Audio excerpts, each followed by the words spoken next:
How you doing today, folks? Today is Sunday, May 3rd, and I'm out doing some work in the garden, and I thought I'd just show you some things, some little tips as I go through and do things. I'm not going to go crazy editing this video, so it might be a little bit long-winded. Bear with me, but you know, scan through. I think I can show you a few good things for your garden. What I'm doing today is I'm going through, and I'm not doing a totally detailed cleanup, but I'm raking up any leaves I've got left over from last year. And then what I've been doing is taking my soil knife here and trying to dig out as many dandelions as I can in the gardens. I've got a lot of gardens, so if I don't get the whole garden done, if I can just go through and get the dandelions out, and then later I can go back with a hoe. I wanna, every year I say this, I wanna try to stay ahead of the weeds before the weeds just take over everything. And the other thing I want to show you over here is I've been doing a little bit of pruning. Let me move the camera for you. So what you're looking at here is a Varner Valley Boxwood that I just finished pruning this morning. And this was my motivation for the little video. Now this is a Varner Valley Boxwood that I haven't pruned for about 3 years. So what we're going to do is I'm going to put the camera on this guy, and I'll probably just speed up the video, but I'll just show you how quickly I can touch up the shrub. And again, it's been 2 years. I really like the informal look of this shrub, but I just want it to be a little bit more compact and not take over the garden.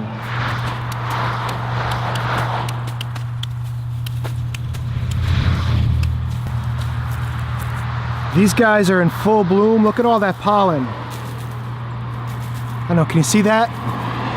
A lot of pollen on these guys.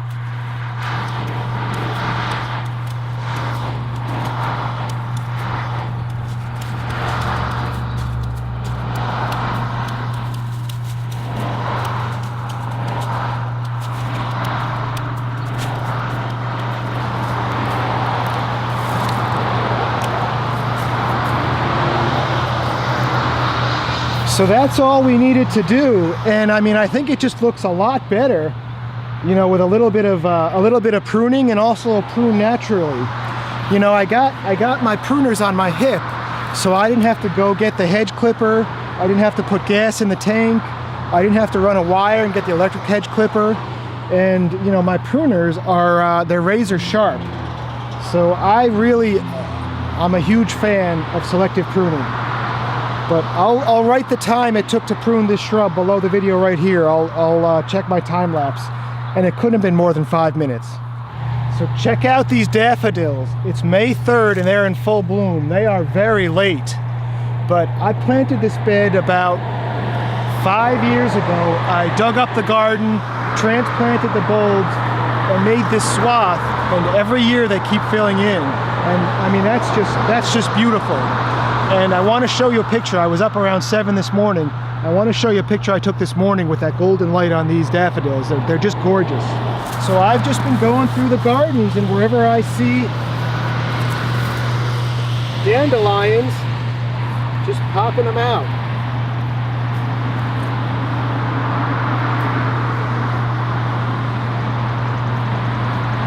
This green barrel is an amazing thing. You know, if you're going through one of the big box stores and you see one, I really think it's a great thing to have.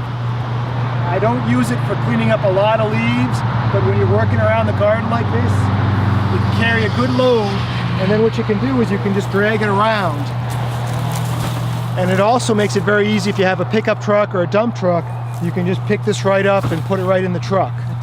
These are Newport blue boxwoods. They have a really nice blue color when the foliage comes in the spring, but I just want to show you the tips.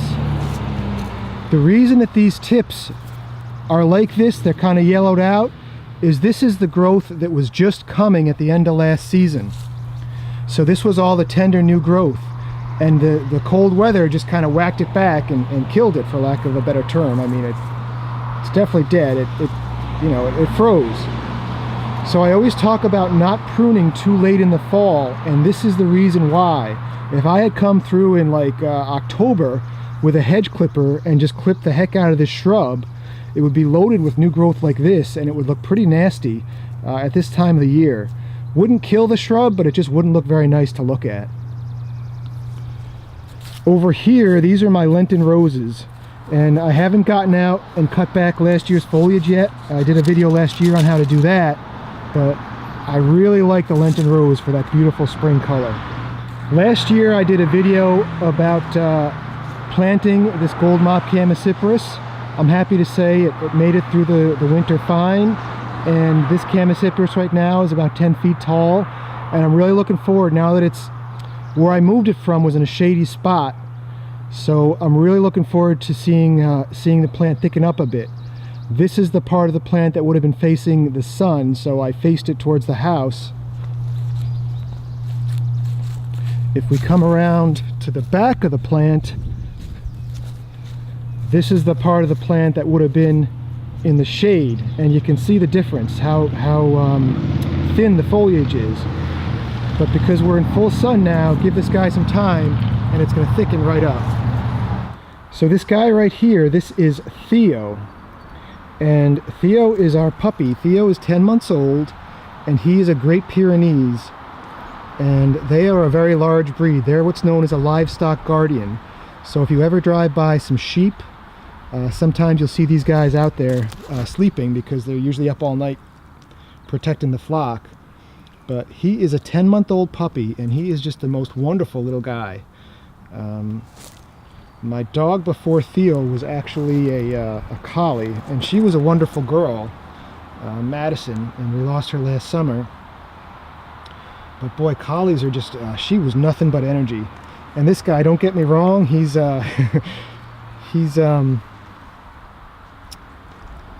got his moments, but he's a very, for a 10-month-old boy, he's a very calm boy. And he's also an extremely smart dog. He's figured out how to open our screen door. You lift up on the handle and he can open it up, and he pops the garbage open and has some snacks. And he won't come in at night until I give him some treats, because he's worked the odds in his favor. So he's a smart little boy.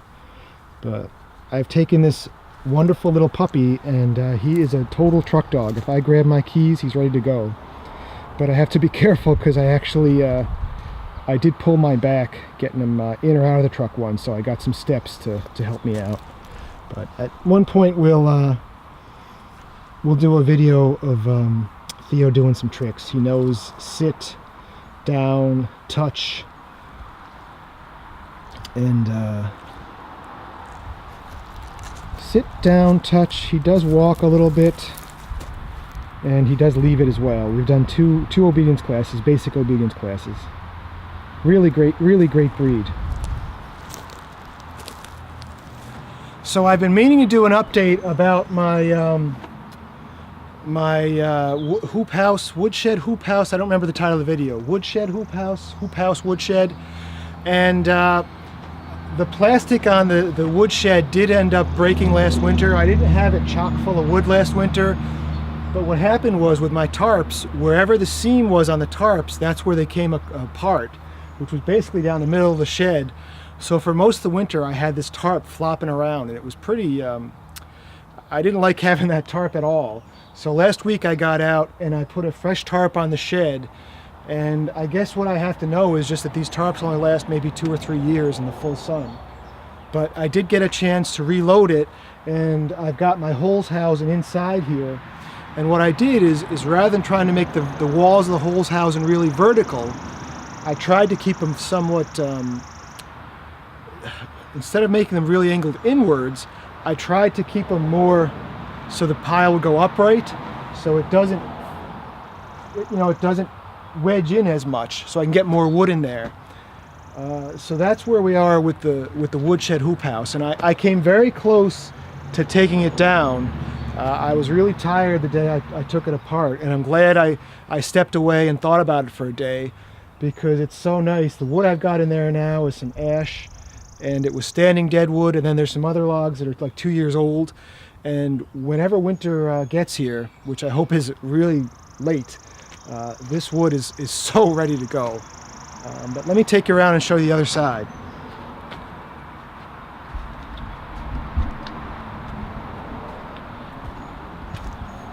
And I gotta say, it was much easier. You know, every time I put the ropes on this thing, it's getting much easier. There's a side view for you. And then, you know, I've got a long way to go, but the reason I was so intent on getting this rebuilt and redone was because I've been splitting wood, and all the small pieces I wanted a place to store them. So, you know, the outsides, I let the walls come in quite a bit over here, but I mean, by the time I'm done, I'm going to still have a pretty good amount of wood in here, and all this wood is already ready to go. So by next fall, it'll just be drier and more ready to go. And then the final thing I want to show you guys is, you know, the wood fairy came. So the wood fairy brought me, and when I say wood fairy, I don't mean a fairy in the condescending tone. The wood fairy is a guy that could probably bench press my weight, and is pretty darn muscular, so I don't think I'd call him the wood fairy to his face. But a friend of mine's an arborist, and he gets me a load or two of wood every once in a while. So I've got some ash here, which is actually, I think it's probably close to a year old. It was either standing dead wood or it sat for a while. And then back here, I have a load of, this is crazy, guys. This load is 100% white oak. And some of them are a little bit big. I mean, it's going to take some effort to cut them. This one is about 3 feet across at the bottom there. But white oak is about as good as it gets. And I'm really hoping I can mill some of these, because it's just beautiful, beautiful wood. There's a stump over here, so this is the stump of one of them, and look at the size of this thing. I mean, this is huge.